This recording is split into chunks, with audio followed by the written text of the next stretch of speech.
শনিবার অপরাহ্নে সর্বভারতীয় সাধারণ সম্পাদক অভিষেক বন্দ্যোপাধ্যায়ের উপস্থিতিতে তৃণমূলে যোগ দিলেন প্রতিকুর রহমান। শনিবার আমতলায় সাংসদের কার্যালয়ে সামনে তৃণমূলে যোগ দিলেন সিপিএমের প্রাক্তন বিদ্রোহী নেতা। গত লোকসভা নির্বাচনে অভিষেকের বিরুদ্ধেই ডায়মন্ড হারবার লোকসভায় সিপিএমের প্রতীকে লড়েছিলেন প্রতিকুর রহমান।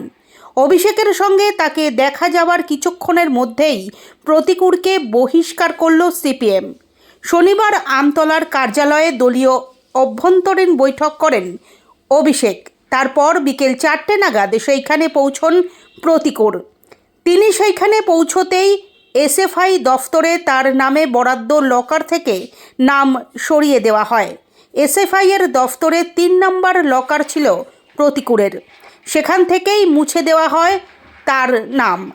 সম্প্রতি প্রতিকুর সিপিএমের রাজ্য কমিটি, জেলা কমিটি, এমনকি দলের প্রাথমিক সদস্য পদ থেকে অব্যাহতি নেওয়ার কথা উল্লেখ করে চিঠি লিখেছিলেন। সিপিএমের গণতন্ত্র অনুযায়ী প্রতিকুরকে দল বহিষ্কার করতে পারত, কিন্তু সেই পথে হাঁটেনি রাজ্য কমিটি। প্রতিকুরের চিঠির পরে দলের একাংশ তাকে রাখবার জন্য সক্রিয় হয়েছিলেন। যোগাযোগ করেছিলেন প্রবীণ নেতা বিমান বসুও। দলের কর্মী সমর্থকদেরও প্রতিকুরের পক্ষে প্রকাশ্যে সওয়াল করতে দেখা গিয়েছিল।